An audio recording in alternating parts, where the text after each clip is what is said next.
Yeah, all right. That's what I like to hear. I know a lot of energy on the last day of a convention. Appreciate y'all hanging out with us for the one of the final panels before they do the closeout. I'm Ryan Stratus, one of the 11-time American Ninja Warrior competitors. We'll do a quick intro for all the athletes up here. But welcome to American Ninja Warrior Gamer Strong, where we're going to talk about a little bit of our experience of being an athlete on American Ninja Warrior, how we all kind of got into this crazy world of competing on a game show and the origins of the show, and kind of how all ties together via us being big nerds. All the gaming, all the video games, and anime, all that kind of stuff links us together. So once again, my name's Ryan Stratus. I'm from Albany, Georgia, originally, way down south. That's where I grew up and was raised, and was in the Army for about 12 years. Before I left that, or after I left that, I've been pursuing the ninja side of things for a while now.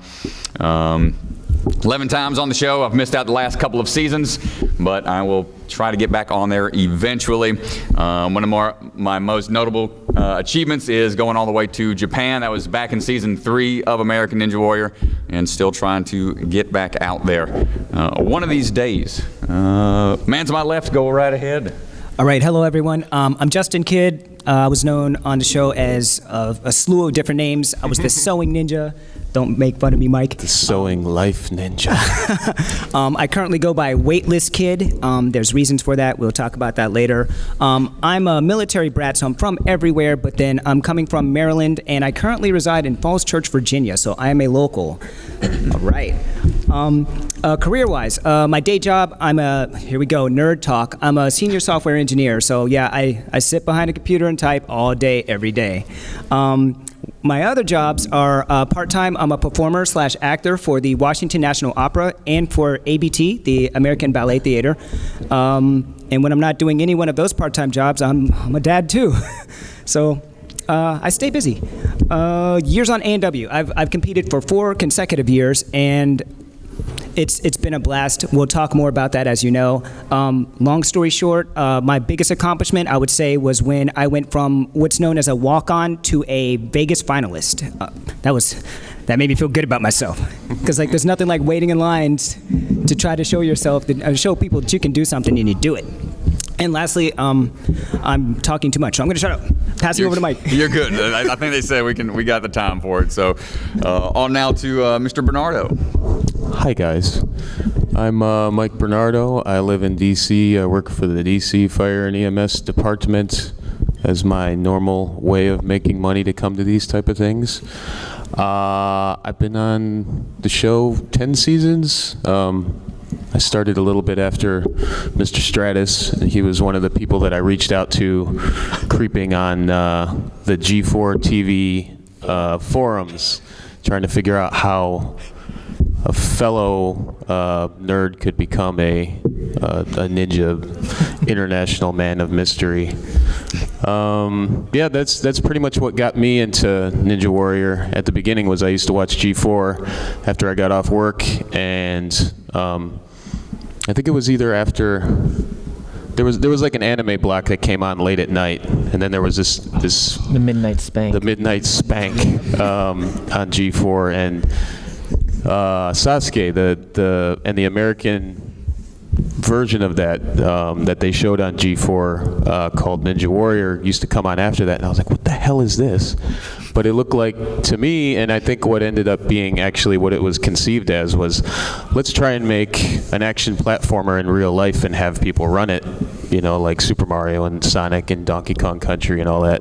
And I was like, how do I go do this? I want to do this in the worst way, and I'm going to try and figure out how to make that happen. Because I had grown up, being a huge video game fan and always wanting to go to Japan and all kinds of stuff like that, but it never really had something a reason that, I could really stick to.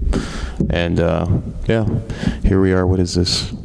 12 years later, and we been to Japan 4 times, and we did things in like Vietnam and Malaysia and all kinds of things. But yeah, that was what got us into it. Is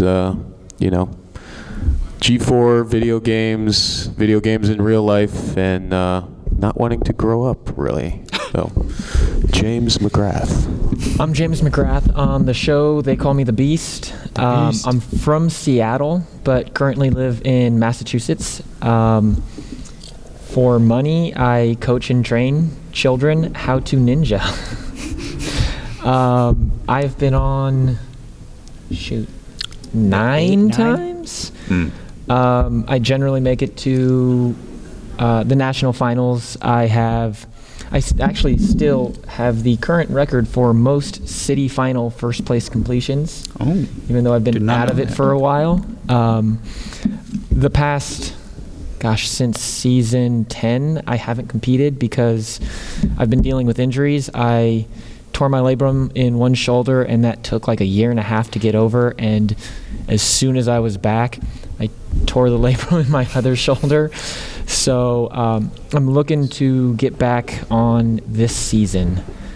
Keeping my fingers crossed for that.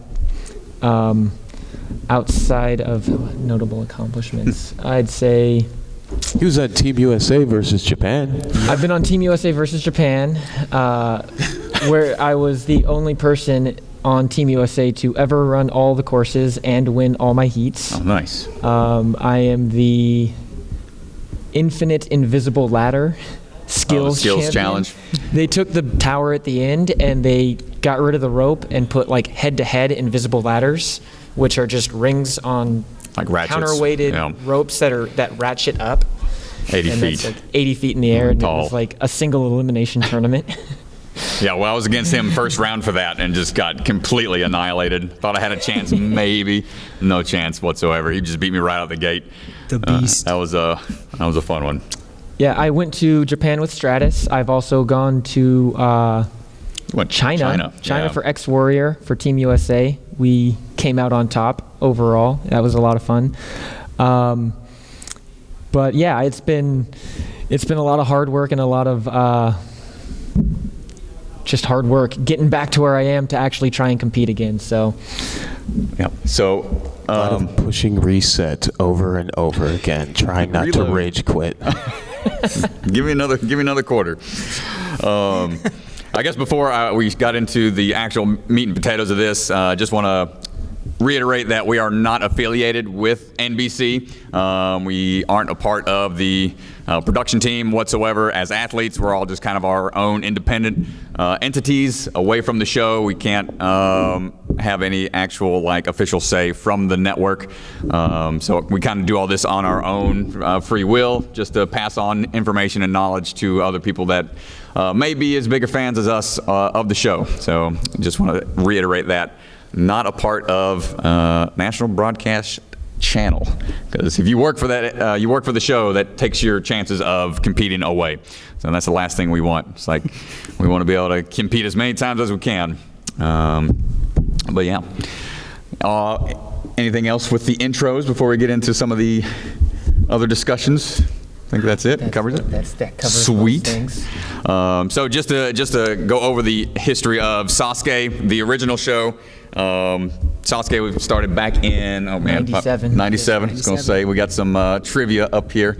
I got to make sure these guys keep me on par. But 1997 was when it first came out, way back in the day. And as Mike stated, G4 Network. Who knows the G4 channel? That is a old school channel, very techie, video game related, pop culture type stuff. That's where most of us saw the show first. I was flipping channels late one night when I was in my Army training, when I was in Fort Gordon, I think. Trying to become an officer. This was 2006 when I first saw it. So this is before they did A&W or anything, and that got me hooked on it from there. What year is that? Sasuke 27 was when I got on. So they had a whole slew of different tournaments already for us to go back and watch and try to figure out what to potentially face when we went out there. So many big people history. knowing G4, everyone here probably knows that American Ninja Warrior started as a segment on Attack of the Show as the American Ninja Challenge. What you might not know is Sasuke started as a segment on Unbeatable Banzuke. If you've ever seen Unbeatable Banzuke, the first Sasuke tournament was a segment of Unbeatable Banzuke, and after the first one, the second one became its own show. Huh. Yeah. I never knew that. It was indoors.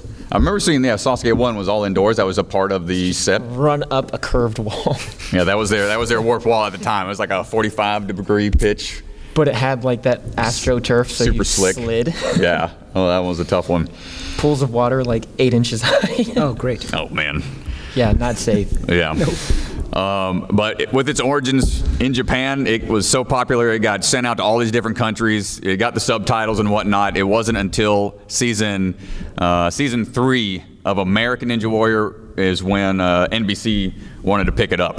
The finale of that season in particular, that was the testing ground for whether or not NBC could take the show and run with it. And they kind of eventually took the reins completely over from the G4 channel, and now they've got a stranglehold on it. The backstory I heard with that is to test it, they didn't advertise it really outside of like very small local things. Right. And it just killed in ratings. And they were like, yep, bring it up to the big boys. Yeah.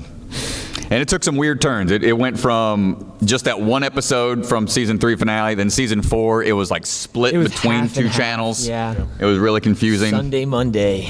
Yeah. And then eventually just everything went over to NBC, and that's when G4 G4 kind collapsed. of went bye-bye. G4 turned into Esquire. Their cops money wasn't cutting it. Yeah, there were some dark times in the twilight of G4's broadcast history, where it started to get taken over more and more by things like cheaters and Campus PD and reruns of Cops and stuff. It wasn't what it was when we started watching it. Where TV shows go to die. Yeah, we were happy it did at that point. So G4 went away, and thankfully it's coming back now. With that, it's hopefully going to pick up where they left off in regards to some of the Japanese episodes that we haven't seen with the subtitles. We've been able to watch a lot of them, but I think the last tournament that was like translated or subbed and like sent out was 27. Yeah, it was and ours. This December, they just had their 39th competition. We got a lot to there's catch. a backlog of to catch up Sasuke on. for people.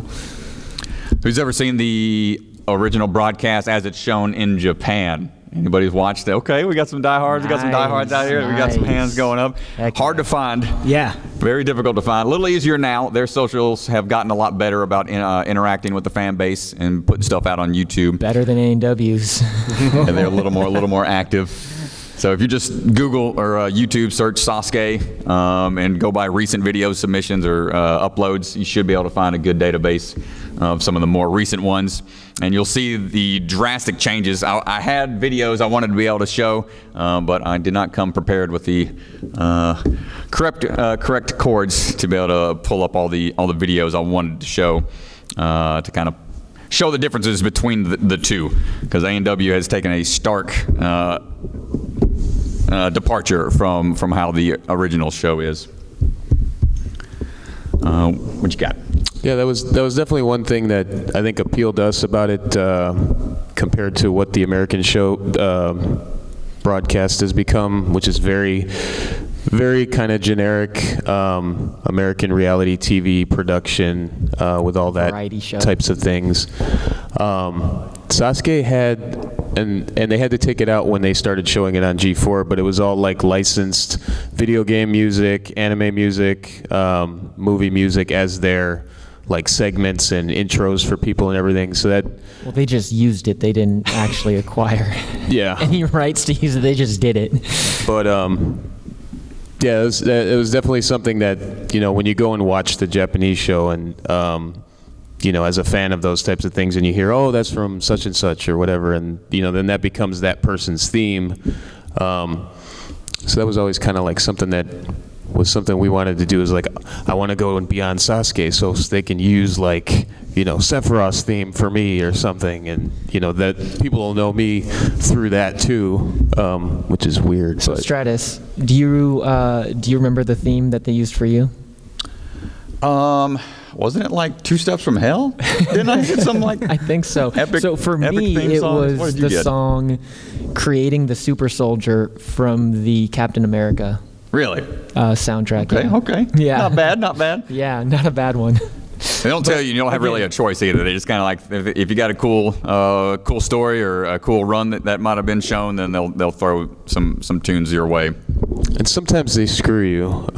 It might get lost in translation. Any of you guys know Jamie Ron, Captain NBC, Okay. green hair?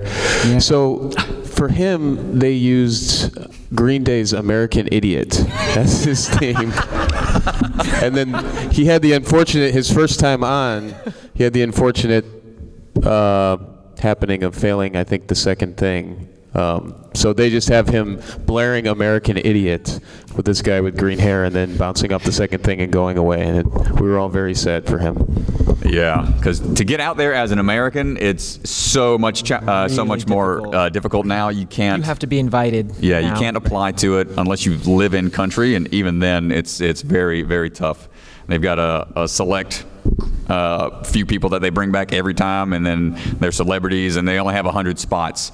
So they don't have like a tryout. They do have a tryout process. I take that back, but not sure how many people get selected from that tryout process. It's not quite as in depth as what we do here in the States with A&W and whatnot, but not as much casting, I would assume, in their process. But I don't know the ins and outs of their casting side of things. You mentioned the music. What would your walkout song be if you had your choice? Oh, if I had my choice? Yeah, Mike said Sephiroth theme. I'll come back to that one. You'll Give me come a back to second. it? Give me All a right. second. I'd probably do some like Metal Gear Solid. At the start, Metal Gear Solid was going to be my choice because I was still in the military. Nowadays, I would probably lean more towards probably something from My Hero Academia or, 7 Deadly Sins, Escanor's theme. Yeah. Oh, yeah. I rocked out Good some one. Escanor theme before I ran a lot in season 11. That was my jam for a minute. What about you? What you got? It's Justin? it's a toss-up, man. For me, DDR, Dance Dance Revolution. Not sure if you guys are familiar with that. There was a song back when that game was really getting big in America called Max 300. Oh, jeez. Absolutely annoying. I mean, I loved the energy behind it, though.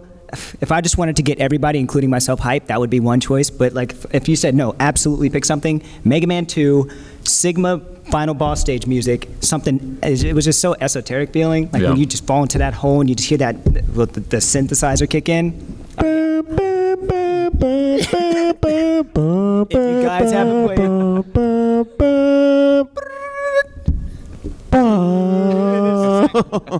That was it. The heavens were singing for me when I was playing that part of the game, and I was like, yes.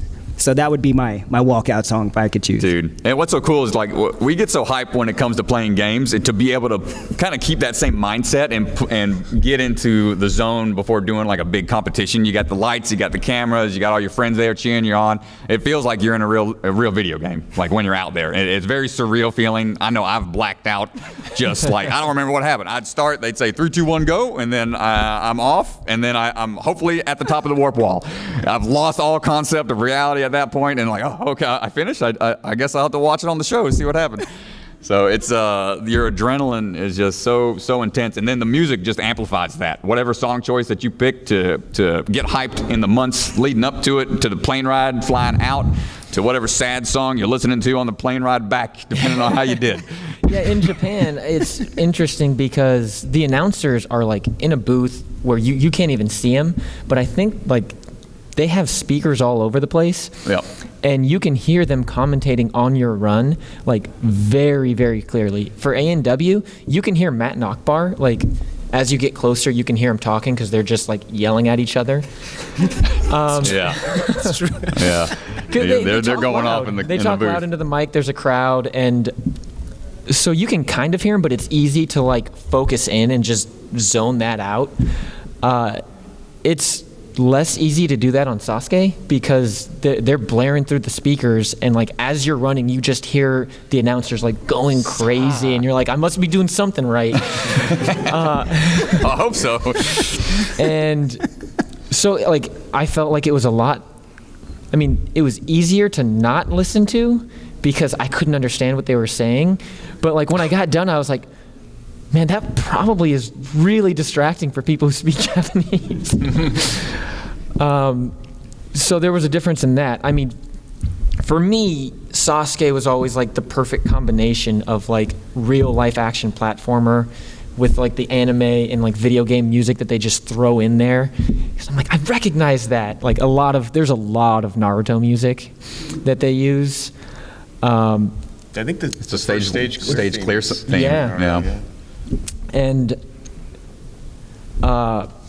there's a lot of like residual Bushido like culture, like just underlying in there. As far as like, I remember the first time watching ever. I didn't see the whole thing. It was just like stage 3, the end, and I couldn't understand what was being said, and I was trying to keep up with the subtitles as I was like focusing on what they were doing because it was crazy to me. And I had no context for what I was watching, but it just immediately, felt like so important, and like what they were doing was impossible, but they somehow were getting to that point in the stage. And someone hit the water, and the announcer says he'd shamed his family for 1,000 generations. And I was just like, oh my God, that is intense. How do I go and do this? Like, that was the first thing, was just like, I need to go do this. So there's a long-running joke in my family that I have shamed them for 1,000 generations. Over and over And again. I have that, not over and over, just since Sasuke, and I was just like, I have to go back and restore our honor. Must redeem myself. At any point, y'all have any questions, feel free. It's pretty laid back, as you can tell. Just shoot them up, show a hand. If you have any questions whatsoever, one right we'll here. do our best to answer. Yes, ma'am. I was in the United States Army, and I belong to the Association of the United States Army. Oh, thank you for serving. Thank you. I was going to say thank you. So, but I'm curious, if you make money, what do you do for charity work? Well, when you say made money, it's not off the show. Yeah, just in general, do we have any charities that we? I work 40 hours, and then I volunteer for 40 hours for different organizations. I'm just curious what you guys do. If there's any charities that we, in particular, that we support. Right. In the past, I've supported a few veteran organizations. Red, White. I think it was Red, White, and Blue. There was a Denver chapter that I donated some of my winnings from in season 10. Season 10, I got up to the top of the mega wall that year. That was like a $10,000 bonus. So I had a little extra cash that I was able to donate away. So yeah, Team Red, White, and Blue. That was a veteran organization that I helped out in season 10, but not as active with the volunteer or charity type stuff. Yeah. Yes, ma'am.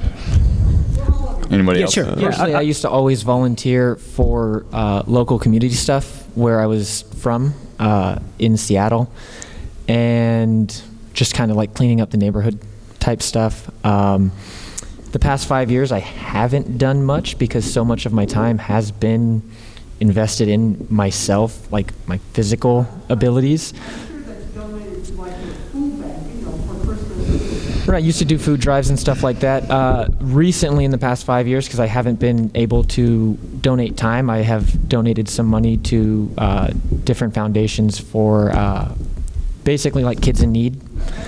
And one of them is the Neighborhood Ninjas.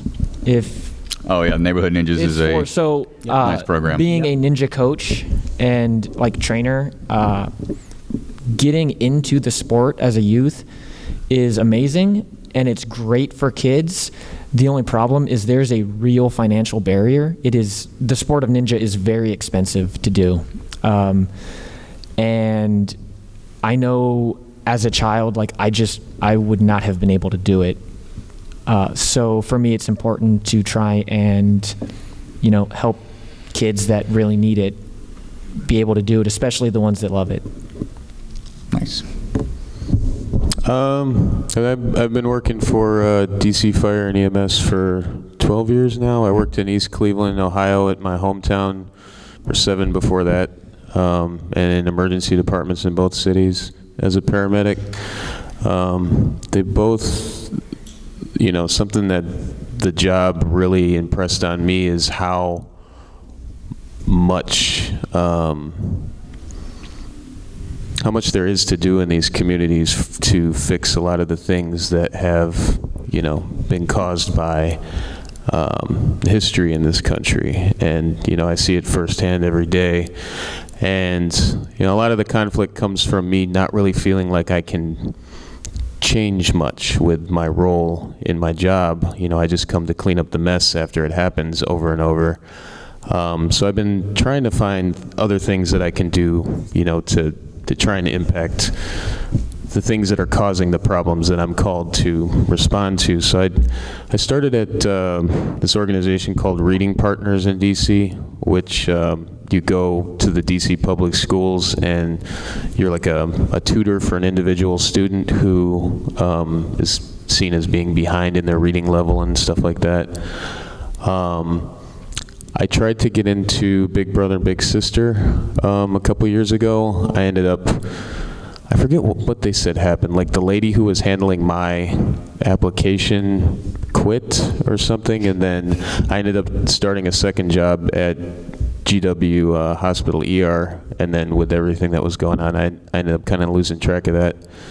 But I'd definitely like to continue to do more. I'm always looking for, what's my best place to be in all this, and it was actually something that being on the show, the process of getting on the show, every year you have to put in a new submission tape. You have to make your own, and none of us were really, we weren't professionally trained video people or production people, so we all kind of been playing it by ear, trying to figure out how to make these videos. And I found that I really enjoy the whole creative process of that, mixing in the music and looking for, trying to make different emotional scenes and everything. And so I don't know, someday I'd like to use that somehow to help out with all of this. I don't know what that's going to be yet, but I've hopefully got at least a few more years on the planet, so we'll see. I also used to volunteer at, and this isn't the same kind of community service type thing, but at the Smithsonian American Art Museum one summer they had a thing called the Art of Video Games.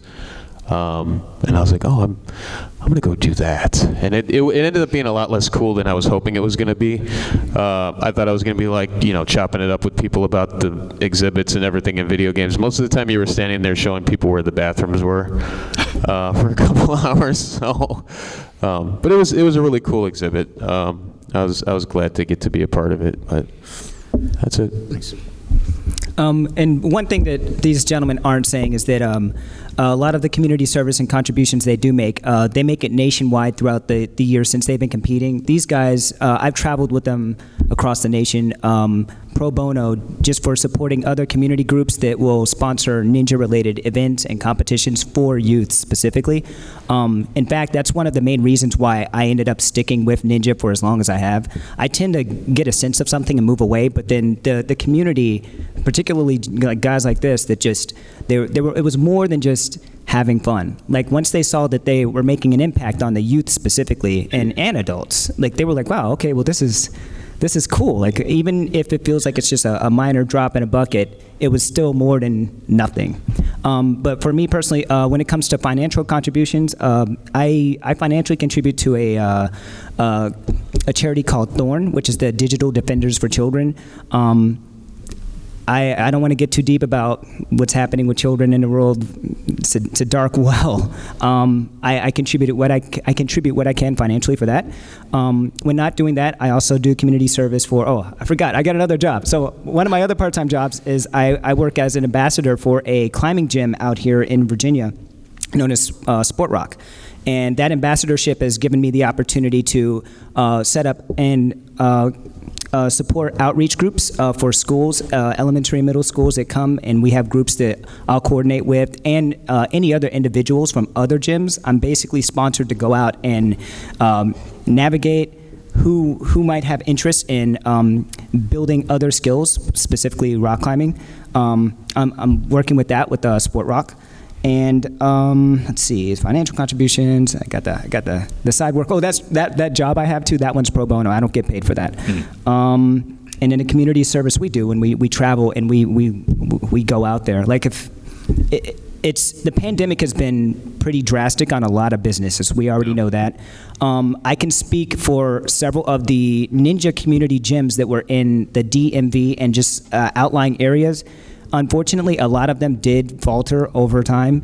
So one of the places that like Mike and I particularly used to contribute to was a place called Primal Fitness, and we had a well, it was basically an ethnic ninja community that would bring together. Now that they're gone, that's one extra contribution point that we can't give.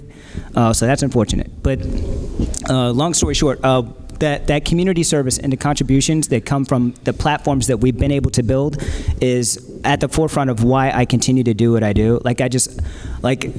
Mike would say it better than me, but we live to serve. No. Identifying for the EMS being the Army. I was NYPD auxiliary during 9/11, rescuing people on the World Trade Center. Being in the Association of the United States Army, helping Army families and veteran families and all of that. Very nice. And also, the Solar System Ambassador for NASA, educating NASA benefits, STEM programs to children, all over. Nice. So it's good because by volunteering, you inspire other people in the audience, and that's so much important. Very cool. Yeah, the ninja community has been one of the most like giving back type of communities, especially when it comes to the reality TV category. I'm not too sure of what people are doing from Jersey Shores or the Bachelor or whatnot, but I'm sure they've got their own ways of going about it. Yes, question. I definitely want to if you guys do all amazing stuff that's like inspiring and also the 20 to 30 somethings of the world. So like actually keep vaguely working out. So it's definitely One step at a time. my brother and I have been watching the Doors if it was on before. Awesome. Yeah. We're a dying breed. Not many of us left that still remember the G4. I remember being very trepidatious when I heard that NBC was taking it over. So I guess the question for you guys, because I know the tone definitely shifted over the years, having become a little more mainstream. If there was ever, G4 is kind of doing that. If they ever tried to put on, a lower level ninja competition again, would you Oh. go back? Oh, Yeah. definitely. Yes. I'm ready. Like, there's all these new shows coming out. They see how successful A&W has been, and they've started to try to make their own format and alter it slightly. So- the show locks you down for 2 years. A- There's a contract that you get locked in for, so you can't compete on any other shows without their express permission. If you do go and do it, they could try to legally hold it against you, or just never bring you back for the show. So there's a little bit of a risk there. James, you? Oh, I was going to say Same. that the company that builds the obstacles for the show is called ATS, and because of the show, they do like 120 different worldwide. shows worldwide, Yeah. like every single year. They're all over. Yeah. Yeah, they don't have any restrictions on. I don't think they have a restriction for anything. So we went that side. We'll come to this side. Yes, sir. What was that? Where do you guys train? Huh. Like, how do you guys train? So You're like doing what's an obstacle where you have to have the bar and going up. Oh, salmon ladder. salmon ladder. Salmon So for me, the majority of my training has been at home. After my failure season 2, I just kind of looked at everything from a perspective of like, okay, what do I need to be able to do physically to achieve the goal that I want here? And there was, 1, an endurance factor, 2, lots of upper body strength, and 3, like finger and grip strength. So like I figured baseline, like parkour, you can train that anywhere because that's where parkour people did at the time. Like you can just find something and move. And then a lot of running for like endurance stuff, a lot of pull-ups for that upper body strength, and then like climbing and doing fingerboard stuff for my fingers. And outside of that, I would do a lot of different like upper body movement type things, because there are certain things that you need some kind of specialty stuff for. Like one is finding an area where you need to be able to learn how to do laches. 2 was there are very specific movements that are like you're only ever going to encounter on the show on an obstacle, like the salmon ladder. So I built a salmon ladder and trained that. You know, I spent like 2 weeks building a salmon ladder just for those first 5 minutes, and like it has paid off quite a bit. It was, you know, when we started, obviously there was nothing like what there is now as far as like all these gyms that have obstacles built and camps and seminars for people and everything. But that was part of the fun. I think that was part of the fun part of being a part of it as it evolved was, you know, that was again like a couple people would say, all right, we're going to make a gym somewhere. We're going to rent out a space and build some stuff and then have people come and train at it and have little competitions and stuff. So kind of as these popped up in more and more places, they kind of became, you know, like almost in a game like waypoints and temples that you would go to. You know, it's like, oh, so-and-so's got this obstacle. I need to find a way to go there so I can practice this and increase my skill at that. And like, oh, so-and-so in Texas has a new, you know, whatever the F. And, you know, the shows got, you know, last year they had this, so we need to go practice that there. And, you know, it was even the one that was up, the one around here, the first one that was built around here was up in White Marsh, Maryland, called Alternate Routes. And the year after that one opened up, they had our qualifying region in Baltimore.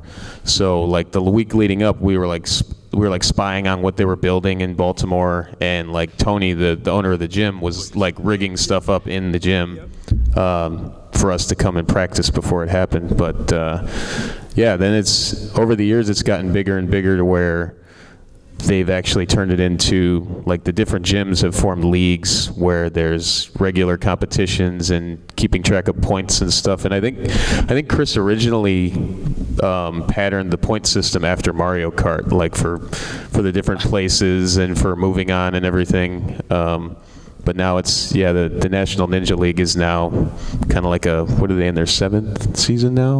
Yeah, 7th. Yeah, 7 years going strong. So yeah, it's changed a lot over the years. Know where to train to begin with, and just hope to have somebody with the know-how on how to build something. And then you see something over and over again on the show, and you need to know how to do a warped wall, need to know how to do a salmon ladder, some must-knows from the repeated obstacles over and over again.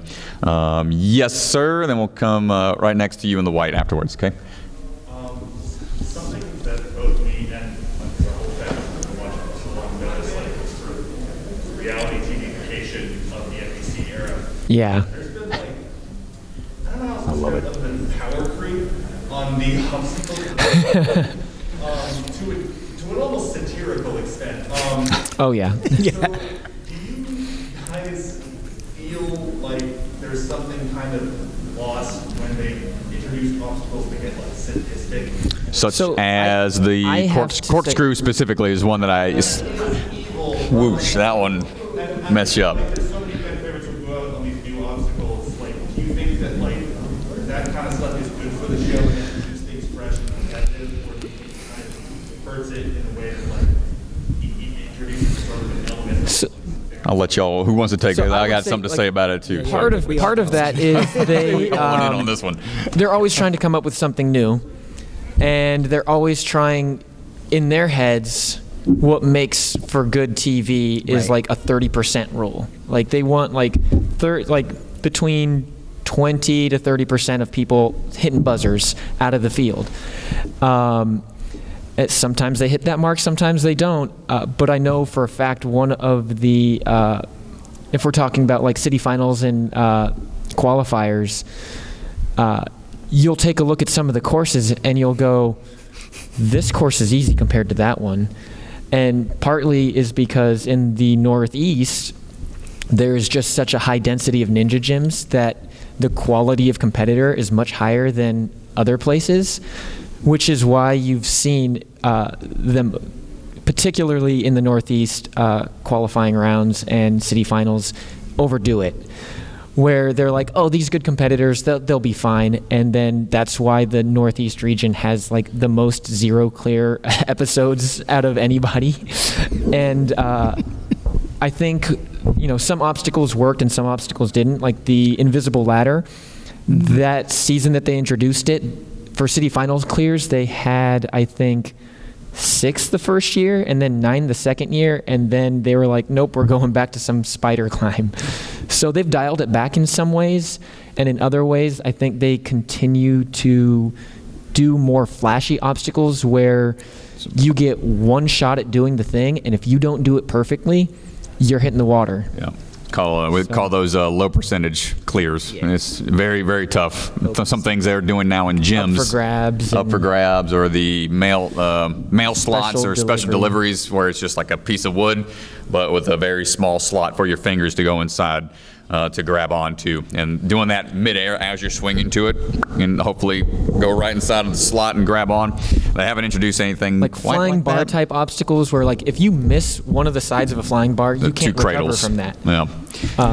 But they're trying to, turn more and more obstacles into things like that. They like the gee whiz factor, and the good idea fairy flies around a lot in the office. So Some of it's, just one more thing. Some of it's like really cool. Almost all of the obstacles from the start were taken from Sasuke, and since the separation, Sasuke's actually been taking obstacles from America. So they have the dragon slider now, which is just a very toned down version of the double dipper. And there was another one, stage 3.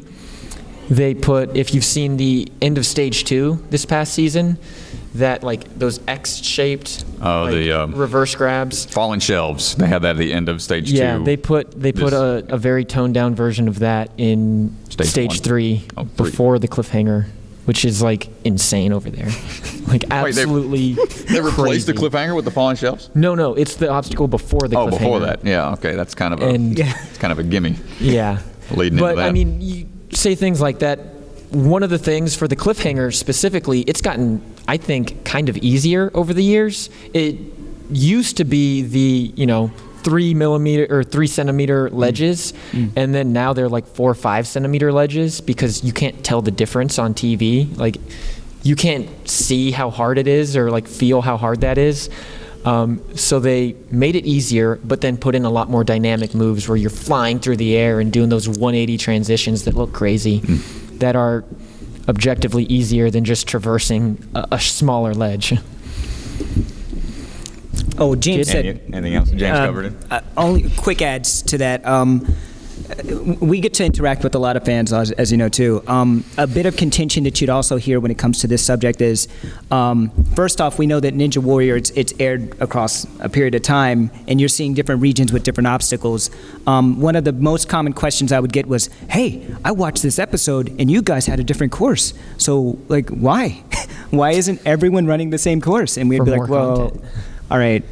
To James' point about, different regions had different strength, I almost said climbers, because, by the way, to answer your question, climbing, that's one of my main training techniques of late, but different variants for skill levels.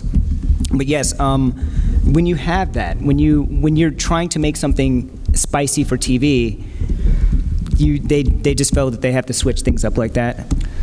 I don't know. Well, also, do you want to watch 17 episodes of qualifying rounds where it's all the same? An obstacle show based on variety.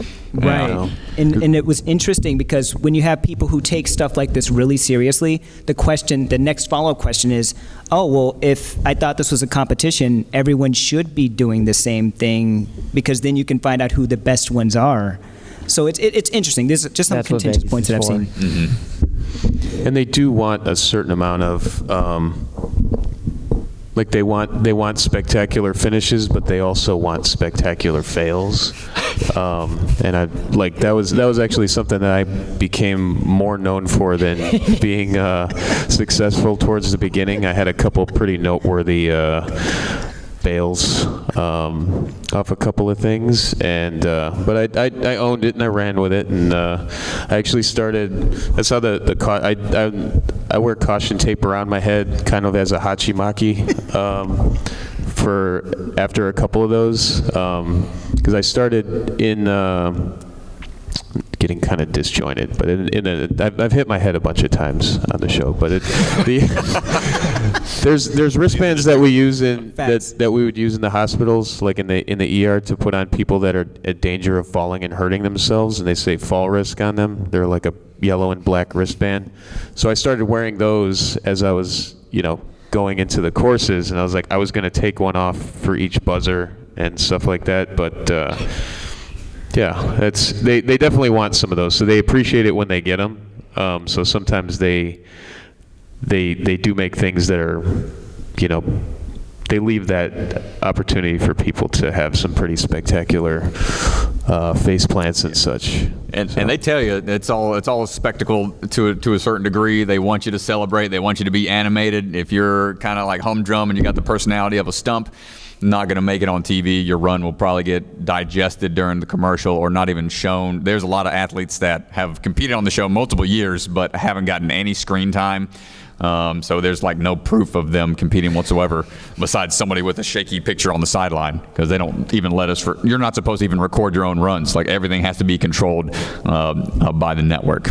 But I think that covers it. I think we're going with you, and then we'll come back over here unless anybody new has a question. But we'll go right here. Yes. So you mentioned the national ninja competition between the different gyms. I'm kind of wondering what sort of differences there are between those competitions and when you see like American Ninja Warrior, maybe like what competencies they focus on in the inter-gym competition versus what the spectacle of the TV show. Right. So part of it is it's more of a competition. The show tries to dial up the competition meter between ninjas, where it's really not a competition. It's everybody versus the course. Right.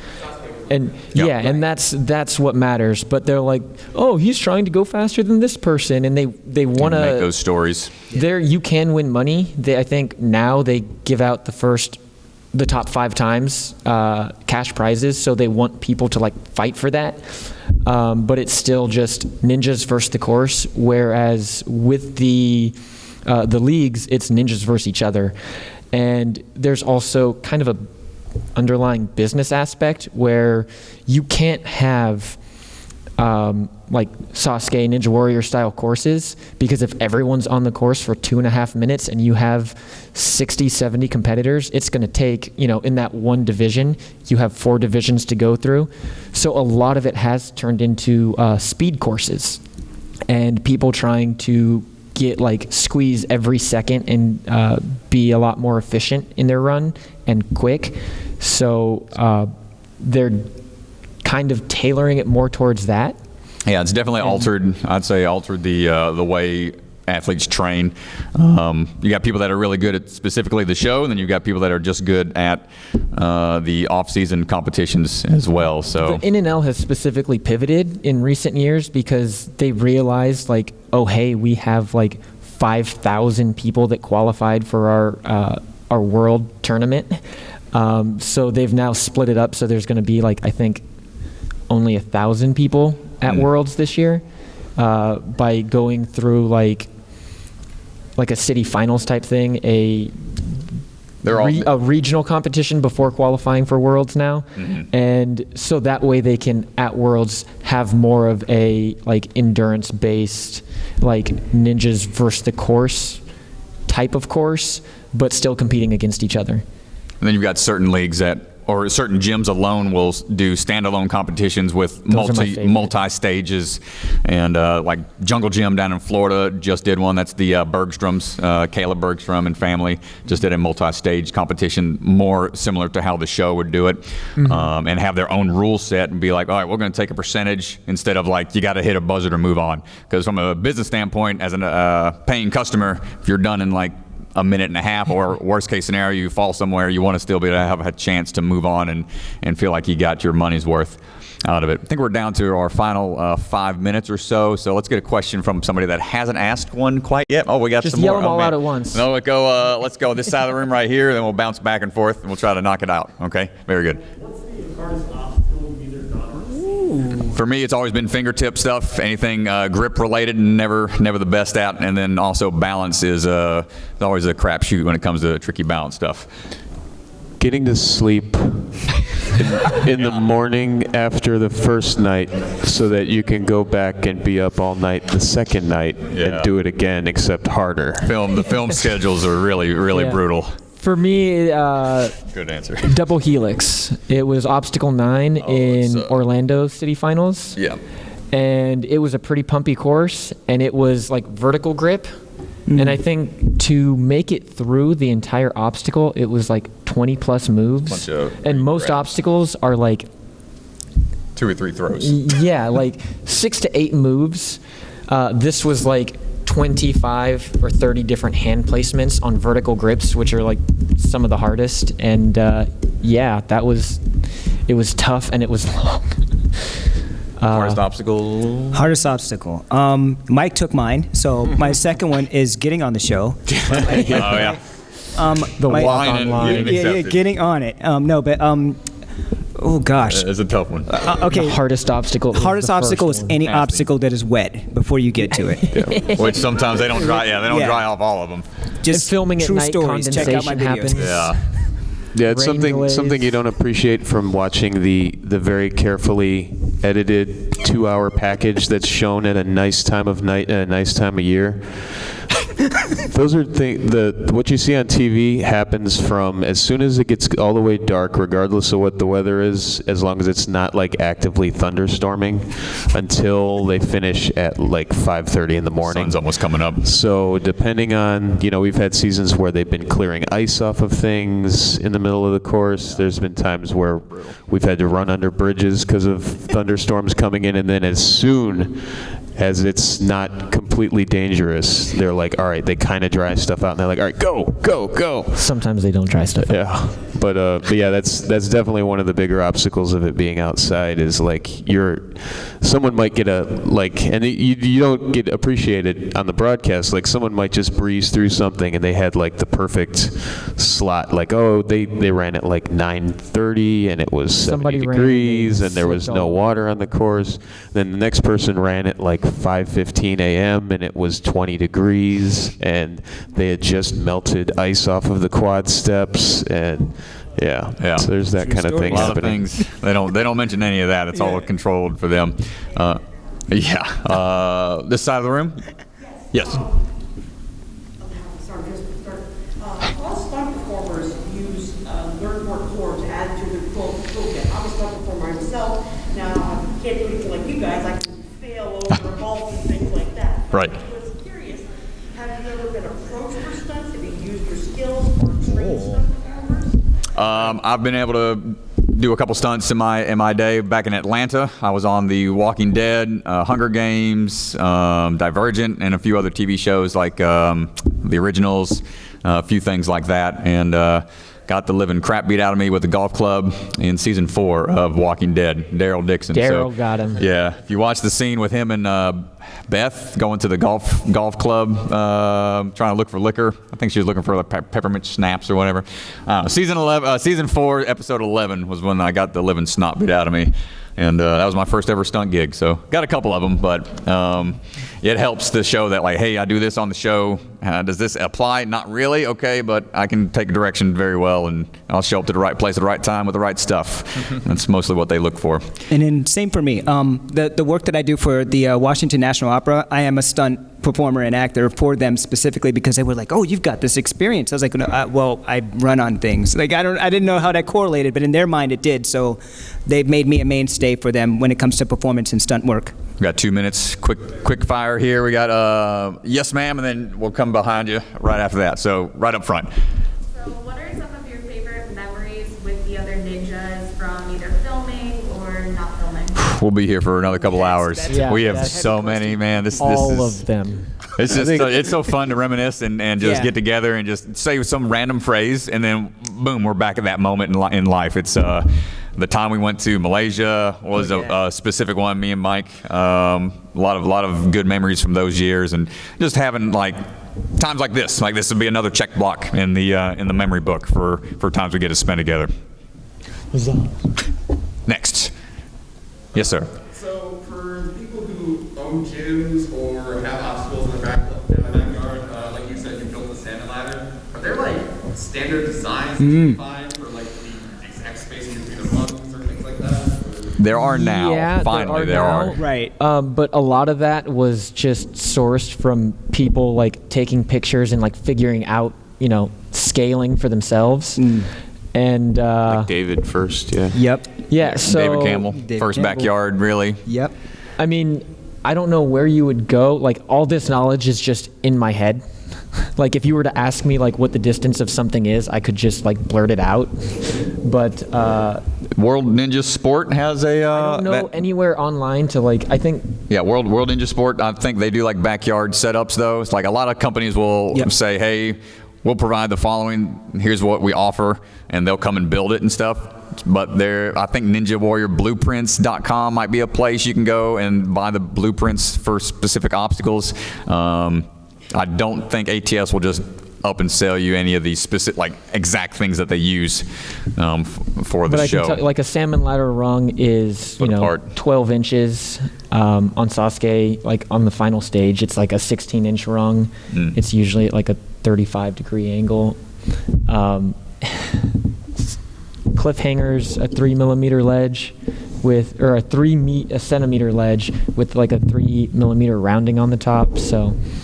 And it's gotten so big now that there's actually people that are making their own little companies of going around to people's like contractors. Like, you would have somebody put in a pool, they're putting in, like ninja rigs in people's backyards for their There's some kids pretty and for interesting whoever. designs, too. So I think one of them's I forget the. I know Conway's got one. Ninja. That's the World Sport. Okay. Yep, that's World Sport. And Sen City. Makercraft. Those guys, Maker. I think my favorite of the backyard rigs is the new, God, what's that kid's name? The Flyboy Ninja. He's that kid on season 12 that was like, I'm built different. He builds things now, and I think I like his design for a backyard rig better than anybody else's. And there's even been companies that have like sprung up that specifically make obstacles now for gyms, like Monstro and DGS. And so there's definitely stuff to find online if you're looking to like make your own or buy some or But it's going to be expensive no matter what. anything else? I know we are about to be wrapped up. Yes, ma'am. Last one. Have you ever thought of, I don't make suggestions to NBC, but have the Navy SEALs, the Army Rangers, Would be cool. They don't really listen to us. No. If we tell them anything, they'll take it as it's been their idea from the start. So Right. they don't really take our advice. I think I agree. wasn't the closest they did was back in season 7 They had a military where they did a region. military episode. Military region. It was like there anybody have who- been a lot of military people have been cast and run the course. The problem with the military episode is they had a lot of people, like what you were saying, SEALs, Rangers, trained in all types of different things. If you're not training for like obstacles specifically, you're not going to do well. Yeah. And they found that they had a below average field in the military region outside of the members like Ryan Stratus or Dustin specialized. McCall, who actually did obstacles, who just slaughtered everyone else. Like it was, it was a very wasn't very even niche close. competition. So just because they're high profile in their respective field, you got to take it down a notch. A lot of the times, the second night they will dumb down some of the first 5 obstacles on the course so that they have more people making it farther in the course before they fail.